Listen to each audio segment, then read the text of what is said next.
fuck out of here! Tranquility Base here. The Eagle has landed. It's one small step for man, one giant leap for mankind. All right, welcome to the GTFOH Show. I'm your host, Matt Billen. This week's episode, you asked for it, so you got it. This is the number one topic that's been requested. Is President Barack Obama gay? And is Michelle Obama secretly a man? This is going to be a weird one. So we're going to start out. I usually like to go to Snopes, a little fact-checking website. Like to see what they got to say. Snopes doesn't even acknowledge that either of these rumors exist. It's a little weird. Snopes acknowledges everything to debunk it. So we're going to do it for them. This first clip coming up, I would say this is the Stormy Daniels to Barack Obama. This guy's name's Larry Sinclair, and he's got some pretty wild claims. Let's check it out. In regards to the Obama incident, I flew out of Colorado Springs, Colorado to Chicago on November 2nd, 1999, arriving in O'Hare early in the morning of November 3rd. I went to the Chicago area to attend the graduation of my godson, my best friend's son, from basic training from the Great Lakes Navy Training Facility. I made reservations at the Comfort Inn and Suites in Gurnee, Illinois, based solely on the location to the training center. On November 5th, 1999, I hired the services of Five Star Limousine. Excuse me. I had hired them both for November 5th and November 6th of 1999. On November 6, 1999, I asked the limo driver, whose name I now reveal for the first time, Jagir Paramit Mutani, if he knew anyone who would like to socialize and show me Chicago. One note, there's a typo on the statement that you will get at the end of the statement. We will put an updated and corrected version on a website that you will also be given access to, as far as the name is concerned. On November 6, 1999, after picking me up at the hotel in Gurnee, and this is significant, Mr. Mutani used his cell phone to make a call. That call was made to then Illinois State Senator Barack Obama to set up an introduction between myself and Senator Obama. Upon arriving at the bar and exiting the limo, Senator Obama was standing next to Mr. Mutani, and I was introduced to Senator Obama by name. Later that evening in a bar which I believe was called Alibis, and I state believe because I have failed so far to get Citigroup to provide the credit card receipts that has the actual name. I mentioned I could use a line or two to wake up. Senator Obama asked me if I was referring to Coke, and I stated I was. After stating I was, Obama stated he could purchase cocaine for me and then made a telephone call. This too is significant, from a cell phone to a presently unknown individual, during which Senator Obama arranged the cocaine purchase. Senator Obama and I then departed the bar in my limousine and proceeded to an unknown location where Senator Obama exited the limousine with $250, which was provided to him by me. Returned a short while later with an 8-ball of cocaine, which he gave to me.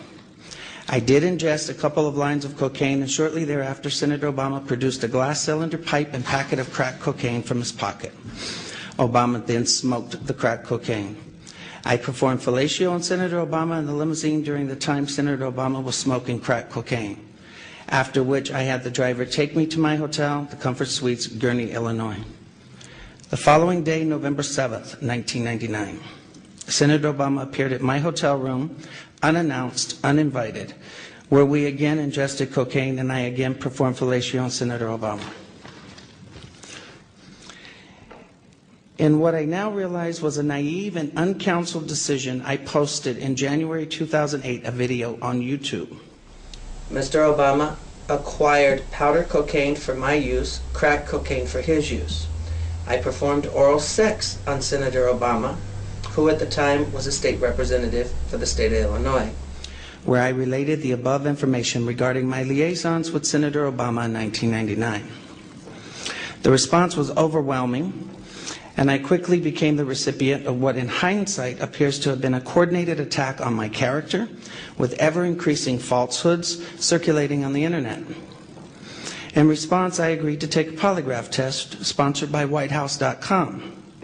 Indeed, overlooked by almost everyone is that WhiteHouse.com's own examiner, Dr. Gordon Barlin, Salt Lake City, Utah, observed that on the drug question regarding Senator Obama, that the computerized score found that there was less than 1% probability of deception by me. That's about as high a passing score as one could possibly obtain. All right, so Larry's not the hardest guy to track down. I found his phone number, and I don't know, let's give him a call, see if we can touch base with him, ask him a few questions.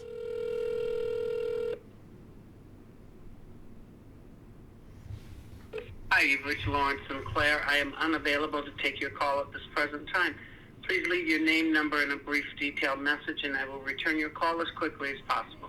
Thank you, and have a great day. All right, so no luck getting a hold of Larry. Tried emailing him, tried calling him a few times. Regardless, his press conference was pretty outrageous. Some pretty crazy allegations in there. This next clip coming up, this is a old classmate of Barack Obama's from back in the Hawaiian days. Let's see what she's got to say. I knew of this individual. His name was Barry Sotoro, and he always portrayed himself as a foreign student.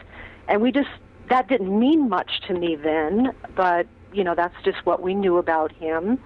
And he wasn't really close within my particular circle of friends. He was a little bit older than me, and he very much was within sort of the gay community, which there is a thriving, even back then, gay community in that area, particularly the Diamond Head area.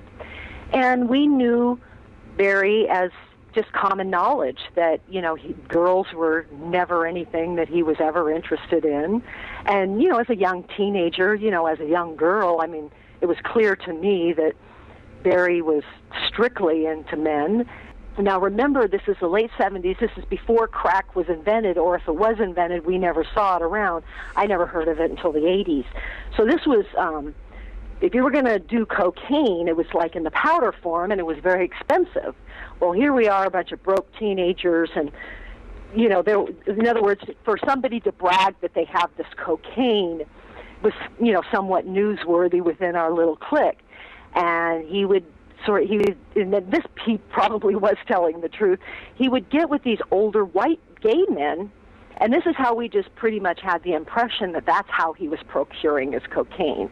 In other words, he was having sex with these older white guys, and that's how he was getting his cocaine to be able to freebase. All right. Who knows how big the school was, right? Maybe she's thinking of a different Barry Soetoro or Barack Hussein Obama. Whichever name he was going by at that time, who knows if it's the real one. But this next clip coming up, Joan Rivers, she says some pretty wild things. Check it out. Miss Rivers, how are you? You made a ton of news officiating the wedding in New York yesterday. Is this like a new cottage career move for you? I'm so excited. Okay. And I should do very well because I don't charge. And do you think that the country will see the United States will see the first gay president or the first woman we president? already have it with Obama, so let's just calm down. Got it. Michelle is a trans. I'm sorry, she's a what? A transgender. We all know. Oh my gosh. Oh gosh. It's okay. She does The famous comedian has passed away at the age of 81. There are startling new details emerging from the federal investigation into the death of Joan Rivers. The findings have angered her daughter, Melissa. Yeah, Chris Raggi has the latest from outside the clinic where a new report says terrible mistakes were made. It's this simple. Joan Rivers did not have to die. Okay, so Joan Rivers says that she's transgender and Obama's gay. Well, Joan Rivers was huge in the LGBT community. She knew how to tell a joke. That was no joke. If it was, that was a transphobic joke, a homophobic joke, and I don't think she would have done that. Things are getting a little crazy now. Distinguished guests, and men and women of the finest military in the world. And most of all, Admiral Mullen, Deborah, Michael and I also want to... Did you just call your wife Michael? Admiral Mullen, Deborah, Michael and I also want to acknowledge your son Jack, who's deployed today. All of you have performed extraordinary service to our country. You really got to work. Yeah. You know what my kids asked me? They said, you've got to ask the president, does anything scare him? You know, well, when Michelle's mad,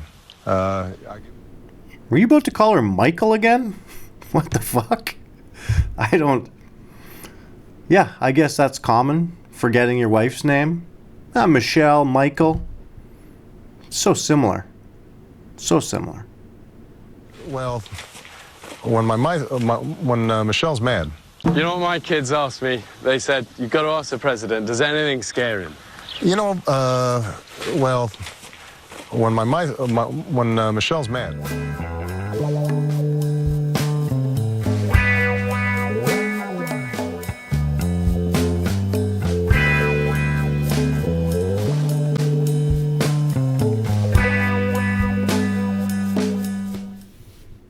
What the fuck? Is it gonna stay? Because there is some hip thrusting. Yes. So it's a lot of it. So. All right.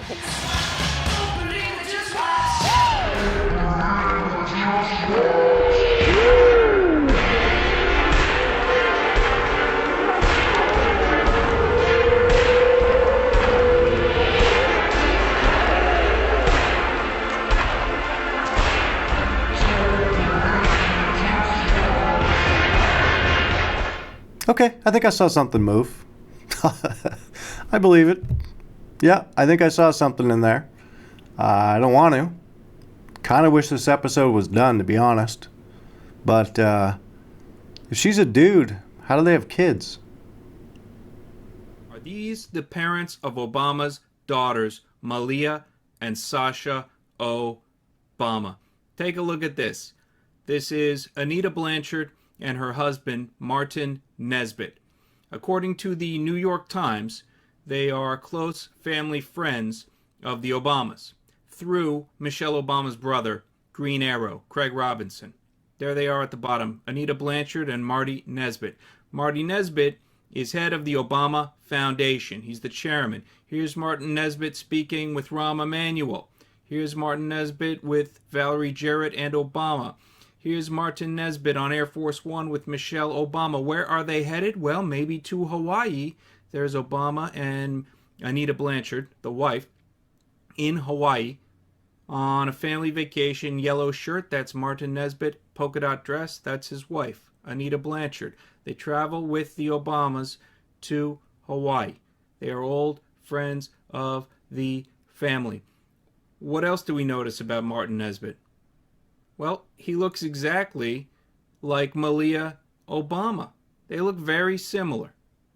They look very similar. Could this be Malia Obama's father? Could his wife, the resemblance is even closer to Sasha. Anita Blanchard looks like Sasha Obama. Guess who delivered the Obama daughters? That's right, Dr. Anita Blanchard, the wife of Marty Nesbitt, delivered the Obama daughters. Hat tip, Fellowship of the Minds. Both Obama daughters delivered by their parents' friend, Dr. Anita Blanchard, at University of Chicago Medical Center. So this woman on the left, the family friend, who looks like the daughter, delivered the daughters, delivered both of them. Okay, well, that kind of answers that question. I mean, it could be just a coincidence, though. I mean, the kids do kind of look like Barack and Michelle as well. And you know what? There's a lot more videos on the internet that prove that Barack and Michelle are the parents than are not. So, yeah, let's go with that. Evie says she's always been proud that the person she cared for, drove to school, and cooked for ended up being #1 in the world. The future president was just 8 years old at the time. In the late 1960s, his mother, Ann Dunham, married her second husband and moved to Indonesia. Dunham was impressed by Evie's cooking ability and offered her a job. For 2 years, Evie lived with Obama and his family in this Jakarta home, but she thinks the young Obama didn't know one fundamental truth about her. Born a man, Evie identifies as a woman. Evie says Ann Dunham might have known she was transgendered, but she never dressed as a woman in front of young Barry. Okay, so you had a transgender nanny growing up. Doesn't mean Michelle's transgender, right?